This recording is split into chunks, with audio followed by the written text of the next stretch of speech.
Friends, welcome to back my YouTube channel PD Tech Math. तो आज के इस लेक्चर में हम डिस्कस करेंगे गेट 2009। ओके, लीनियर अलजेब्रा का कंप्लीट सॉल्यूशन यहाँ पे होगा। इसमें 6 क्वेश्चन आपके आए थे। जो 6th क्वेश्चन है आपका, वहाँ पे 2 पार्ट्स है उसके, तो आप 7 क्वेश्चन भी मान सकते हो। ठीक है, तो देखिए फर्स्ट क्वेश्चन आपका क्या है। The dimension of the vector space V, आपके पास क्या है, वेक्टर स्पेस वी गिवन है, collection of all matrices of order n cross n such that A I J in C. C यहाँ पे क्या है, set of complex number, and A I J is equal to minus of J I. यहाँ पे हमें क्या given है, skew symmetric matrix given है ना, स्क्यू सिमेट्रिक मैट्रिक्स। यानी कि हम बोल सकते हैं कि जो वी वेक्टर स्पेस आपके पास है क्या है, collection of all skew symmetric matrices where A I J in C over the field R. अब यहाँ पे जो फील्ड है वो क्या है, आर है। यानी कि हमें क्या फाइंड आउट करना है, dimension of V. Okay, dimension of V, और किसके ओवर हमें यहाँ पे फाइंड आउट करनी है, जो डायमेंशन फाइंड आउट करनी है, ओवर सी ओवर आर। एक टाइप से ये है ना, इसके ओवर हमें डायमेंशन फाइंड आउट करनी है। ठीक है, देखिए यहाँ पे क्या है, डायमेंशन ऑफ वी, या फिर आप ये बोल सकते हो कि dimension of V over are.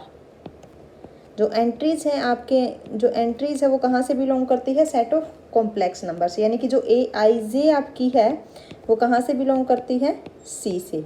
ठीक है, तो अब देखिए यहाँ पे डायमेंशन हमें फाइंड आउट करनी है, और वी के अंदर किस टाइप की मैट्रिक्स है, स्क्यू सिमेट्रिक मैट्रिसेस, और जो एंट्रीज है वो कहाँ से बिलोंग करती है, सी से।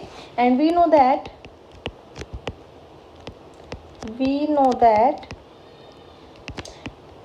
Dimension of C over R क्या होती है, डायमेंशन 2। और यहाँ पे जो ए आई जे है वो कहाँ से बिलोंग करते हैं, सी से। तो हम बोल सकते हैं कि इसके हर एक एलिमेंट की जो डायमेंशन होगी, ए आई जे, इसके हर एक एलिमेंट की जो डायमेंशन होगी वो कितनी होगी, 2। ठीक है, and we know that dimension of skew symmetric matrices क्या होती है, n into n minus 1/2 over, किसके ओवर होती है ये, c ओवर c। अगर हमें यहाँ पे डायमेंशन देखनी हो तो वो क्या होती है, n इंटू n माइनस 1। लेकिन हमारे पास क्या है यहाँ पे, फील्ड अपने पास क्या है, r। ठीक है, फील्ड आपके पास क्या है, r। तो यहाँ पे जो डायमेंशन होगी वो आपके पास क्या होगी, 2 से मल्टीप्लाई कर दीजिए, 2 से मल्टीप्लाई कीजिए तो क्या आएगी, यहाँ पे जब हम सी ओवर आर यहाँ पे जब चेक करेंगे तो सी ओवर आर डायमेंशन कितनी होती है, 2। अब यहाँ पे 2 से मल्टीप्लाई कीजिए तो n इंटू n माइनस 1/2, 2 से 2 कैंसिल, और यहाँ पे क्या बच गया, n इंटू n माइनस 1, यानी कि n square minus n। Okay, dimension आपके पास ये आएगी, तो सी ऑप्शन करेक्ट हो गया। अब नेक्स्ट क्वेश्चन क्या है, the minimal polynomial associated with the matrix is. यानी कि हमें यहाँ पे मिनिमल पोलिनोमियल फाइंड आउट करनी है। ये आपके पास जो मैट्रिक्स है 3 क्रॉस 3 की है। इस मैट्रिक्स को ध्यान से देखिए कि आपके पास क्या है, फर्स्ट एंट्री आपके पास 0 है, सेकंड आपके पास 0 है, और ये आपके पास क्या है, नॉन जीरो। ठीक है, and say minus of C naught. Okay, ये आपके पास 1 है, सेकंड आपके पास 0 है। ठीक है, और ये एंट्री आपके पास क्या है, non zero, say minus of C 1। Okay, and this is 0 1 and non zero, इसको हम बोल देते कि माइनस ऑफ सी 2। तो ये आपके पास कैसी मैट्रिक्स है, कंपेनियन मैट्रिक्स।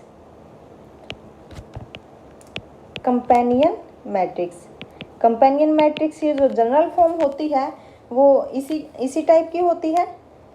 अगर मैं n क्रॉस n की बात करूं तो जो कंपेनियन मैट्रिक्स है वो देखिए कि कैसी होती है, 0 minus of C naught 1 0 0 minus of C 1 and 0 1 0 minus of C 2 up to n times 0 0 and 1, और यहाँ पे क्या आएगा, minus of C n minus 1।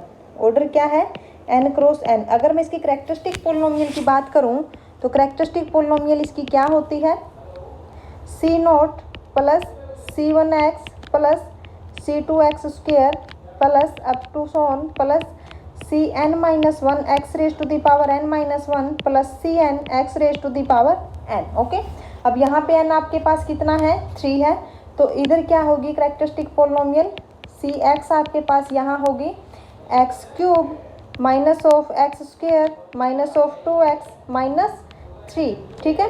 और हमें पता है कि कंपेनियन मैट्रिक्स में कैरेक्टरिस्टिक पोलिनोमियल और मिनिमल पोलिनोमियल क्या होती है, दोनों same. Then this implies minimal polynomial of x is x cube minus x square minus 2x minus 3।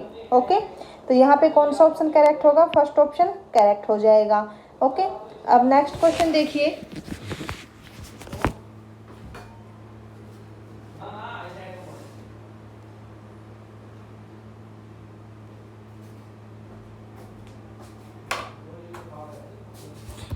Next question देखिए क्या है आपके पास। Next question is if A is 3x3 matrix then the trace of A raise to the power 102। हमें यहाँ पे trace find out करना है किसका, A raise to the power 102 का, ठीक है।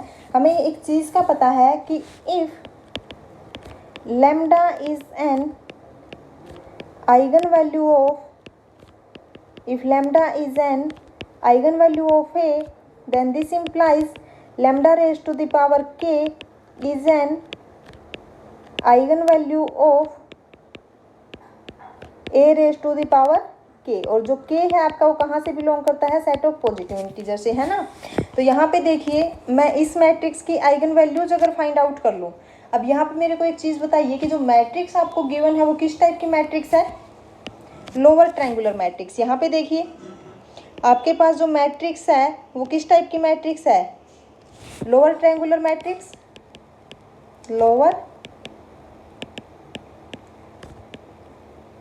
Triangular matrix. और हमें पता है कि अपर ट्रायंगुलर मैट्रिक्स हो या फिर लोअर ट्रायंगुलर मैट्रिक्स हो तो उसकी जो डायगोनल एंट्रीज होती है वही आपकी क्या होती है, आइगन वैल्यूज। तो यहाँ पे जो आइगन वैल्यूज होगी, eigen values of A are 1 minus 1 plus iota square root of 3/2 and minus 1 minus iota square root of 3/2। Okay, और ये आपके पास क्या होते हैं, 1 omega and omega square. And we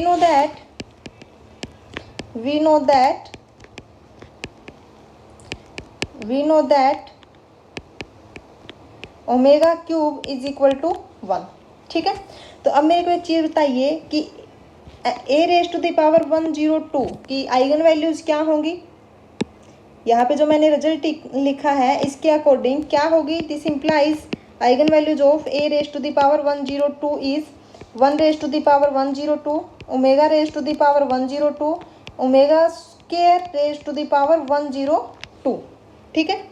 और यहाँ पे देखिए क्या आएगा, 1 raise to the power 102 is 1 and omega raise to the power 102 इसको हम क्या लिख सकते हैं, omega cube raise to the power 34। Okay, और हमें पता है कि जो ओमेगा क्यूब है वो आपके पास क्या होता है, 1 रेज टू द पावर 34, ये क्या आएगी 1, एंड जो थर्ड आइगन वैल्यू आपके पास है वो भी क्या आ जाएगी 1। ओके, तो आइगन वैल्यूज क्या आ गई यहाँ से, this implies eigen values of A raise to the power 102 is 1 1 1। Okay, तो this implies trace of A raise to the power 102, trace यहाँ पे क्या आ गया 1 + 1 + 1 यानी कि 3। ओके, तो डी ऑप्शन यहाँ पे करेक्ट हो गया। Next question is which of the following matrices is not diagonalisable. हमें यहाँ पे क्या दिखाना है कि मैट्रिक्स यहाँ पे कौन सी मैट्रिक्स डायगोनलाइजेबल नहीं है। तो हम एक चीज़ देख लेते हैं कि इन चारों में से कौन सी मैट्रिक्स डायगोनलाइजेबल है। तो डायगोनलाइजेबल कब होती है, या तो algebraic multiplicity corresponding to each eigen value is equal to geometric multiplicity corresponding to each eigen value, या तो AM और GM इक्वल होने चाहिए, या फिर हम कब बोल देते हैं कि अगर आइगन वैल्यूज डिस्टिंक्ट है तो हम बोल देते हैं कि जो मैट्रिक्स है वो डायगोनलाइजेबल है, ठीक है। यहाँ पे कैरेक्टरिस्टिक इक्वेशन लिखिए, जो फर्स्ट आपके पास है इसकी कैरेक्टरिस्टिक इक्वेशन क्या होगी, x² माइनस ट्रेस यहाँ पे क्या है 3x प्लस डिटर्मिनेंट यहाँ पे कितना आएगा 1 is equal to 0। Roots find out कीजिए, रूट यहाँ पे क्या आएंगे 3 + minus square root of 9 - 4 divided by 2। यहाँ से क्या आ गया 3 + माइनस स्क्वायर रूट ऑफ 5/2। तो दोनों की दोनों क्या है, डिस्टिंक्ट आइगन वैल्यूज है, दोनों आपके पास क्या है डिस्टिंक्ट आइगन वैल्यूज। अब डिस्टिंक्ट आइगन वैल्यूज है तो इसका मतलब क्या है, मैट्रिक्स इज डायगोनलाइजेबल। ओके, तो फर्स्ट ऑप्शन यहाँ से इनकरेक्ट हो गया क्योंकि हमें क्या बताना है कि कौन सी मैट्रिक्स डायगोनलाइजेबल नहीं है। अब सेकंड देखिए, अगर मैं सेकंड की बनाऊँ तो x square minus trace is 3, या फिर आप ये भी देख सकते हो, यहाँ पे बनाने की ज़रूरत ही नहीं है कैरेक्टरिस्टिक इक्वेशन। यहाँ पे देखिए ये क्या है, लोअर ट्रायंगुलर मैट्रिक्स, तो आइगन वैल्यूज यहाँ पे क्या होंगी 1 and 2, डायगोनल एंट्रीज ही उसकी आइगन वैल्यू होती है। अब यहाँ पे भी क्या है, दोनों डिस्टिंक्ट है तो ये भी डायगोनलाइजेबल होगा, तो सेकंड भी इनकरेक्ट हो गया। अब थर्ड देखिए क्या है, थर्ड की अगर मैं बात करूँ तो इसकी क्या बनेगी, characteristic equation x square and trace यहाँ पे 0 है, देन डिटर्मिनेंट इज -1 तो +1, then x is equal to plus minus iota, ये भी आपकी दोनों डिस्टिंक्ट है तो ये भी डायगोनलाइजेबल हो गई। अब फोर्थ बचता है, सिर्फ फोर्थ में देखिए ये क्या है, अपर ट्रायंगुलर मैट्रिक्स है, ठीक है, तो इसकी जो आइगन वैल्यूज है क्या है 1 and 1, तो हमें पता है कि जो algebraic multiplicity corresponding to eigen value 1 क्या है 1, and geometric multiplicity corresponding to eigen value 1 क्या होगी, n minus rank of a minus lambda I, lambda क्या है 1, देन a माइनस आई, अब n यहाँ पे क्या है 2 है, then rank of a minus I करोगे तो 0 1 0 0, रैंक कितना आ गया 1, दिस इम्प्लाइज 2 माइनस 1 इज 1, यहाँ से ज्योमेट्रिक मल्टीप्लिसिटी क्या आ गई 1, which is not equal to geometric multiplicity. Okay, तो यहाँ से ये मैट्रिक्स आपकी डायगोनलाइजेबल नहीं है, नॉट डायगोनलाइजेबल, तो यहाँ से फोर्थ ऑप्शन आपका करेक्ट हो गया। ओके, अब चलिए नेक्स्ट क्वेश्चन पे। Next is let V be the column space of the matrix A, यहाँ पे क्या दे दिया इसने, V be the column space of matrix A. Column space क्या होता है, कॉलम स्पेस क्या होता है, जो भी सब स्पेस कॉलम के द्वारा जनरेट हो, ठीक है, जो सब स्पेस कॉलम के द्वारा जनरेट हो उसे हम क्या बोल देते हैं, कॉलम स्पेस।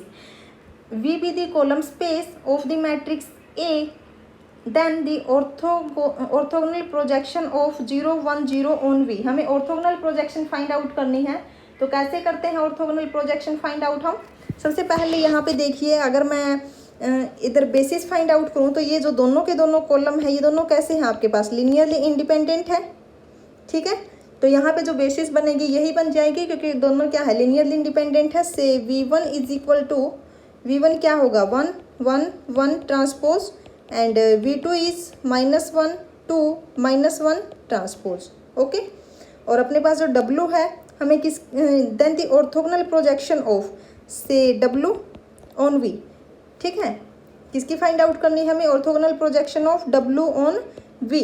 तो कैसे करोगे, इसके लिए फार्मूला होता है, देखिए फार्मूला क्या है, आपके पास जो w है, w आपके पास है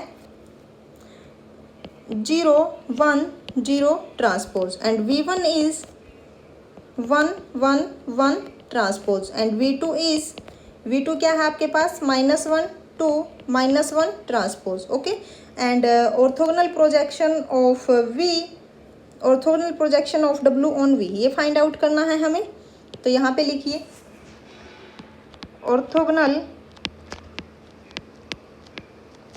प्रोजेक्शन ऑफ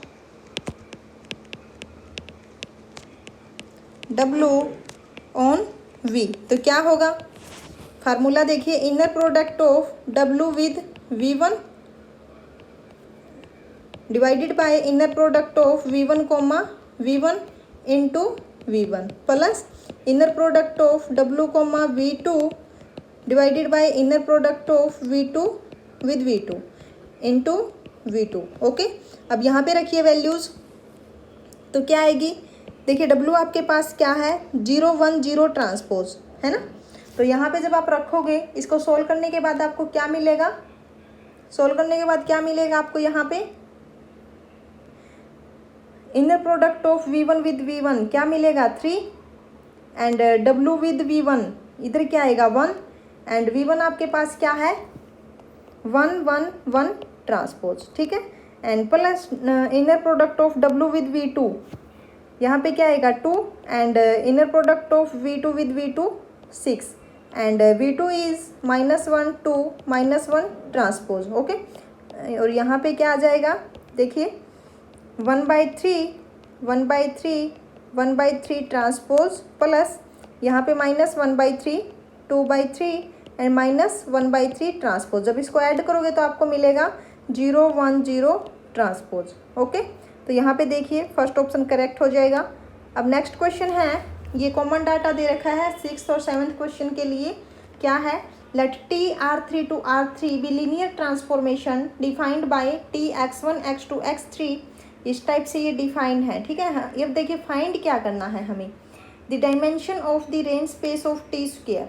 हमें dimension of the range space of T square find out करना है, यानी कि रैंक ऑफ, अगर मैं इस ट्रांसफॉर्मेशन के कोरस्पॉन्डिंग अगर मैं मैट्रिक्स बनाऊं with respect to standard basis, अगर मैं उसका रैंक फाइंड आउट कर दूं तो वो क्या होगी, dimension of range space of T, है ना। आपके पास देखिए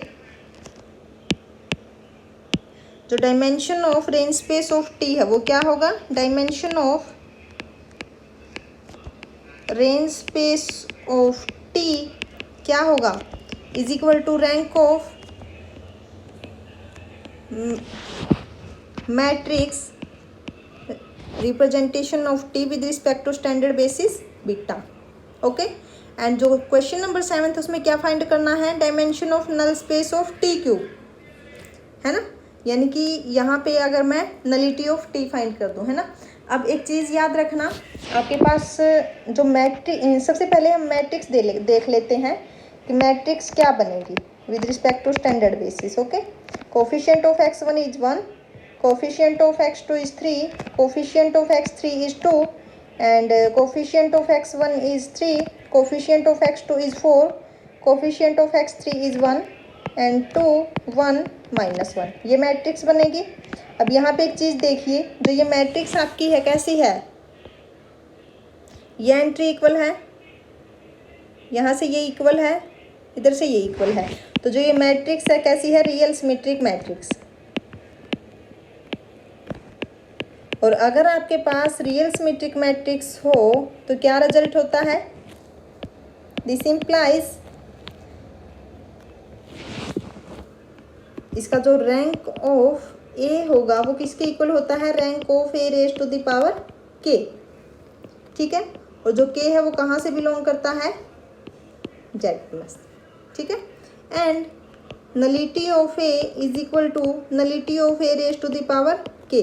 अपना ए यहाँ पे क्या है, matrix T with respect to standard basis beta, ठीक है। तो हम यहाँ पे रैंक और नलिटी फाइंड आउट कर लेते हैं टी की कि क्या आएगी। ऑपरेशन लगाइए यहाँ पे, on R2 -3R1 and on R3 -2 R1। तो मैट्रिक्स आपकी क्या बनेगी, यहाँ पे मैट्रिक्स देखिए क्या बन के आएगी, मैट्रिक्स इज 1 3 2 एंड 0 -5 -5 0 -5 -5, ठीक है। एंड R3 पे लगाइए, R3 पे क्या ऑपरेशन लगाओगे, R3 -R2, तो मैट्रिक्स आपकी बनेगी 1 3 2 0 -5 -5 0 0 0, ठीक है। तो रैंक यहाँ पे कितना आ गया, रैंक ऑफ टी आपके पास आ गया 2, this implies rank of T square क्या आएगा, वो भी आपके पास आ जाएगा 2, ठीक है। यानी कि dimension of range space of T square क्या आ गई, 2। सेकंड आपके पास है null space of T cube, है ना। तो यहाँ पे देखिए नलिटी ऑफ टी, अगर मैं रैंक नलिटी थ्योरम की बात करूँ तो वो क्या आएगी, 3 माइनस आपके पास कितना आया है, रैंक 2, ठीक है। आपके पास जो नंबर ऑफ कॉलम्स है वो कितने हैं, 3 है एंड रैंक 2 है, तो ये आपके पास 1 आ गया, है ना। तो यहाँ पे देखिए nullity of T cube, nullity of T cube वो कितनी आएगी, वो भी 1 आएगी, तो सेकंड ऑप्शन करेक्ट हो गया। ओके, तो अगर आपको वीडियो अच्छी लगी हो तो लाइक करना,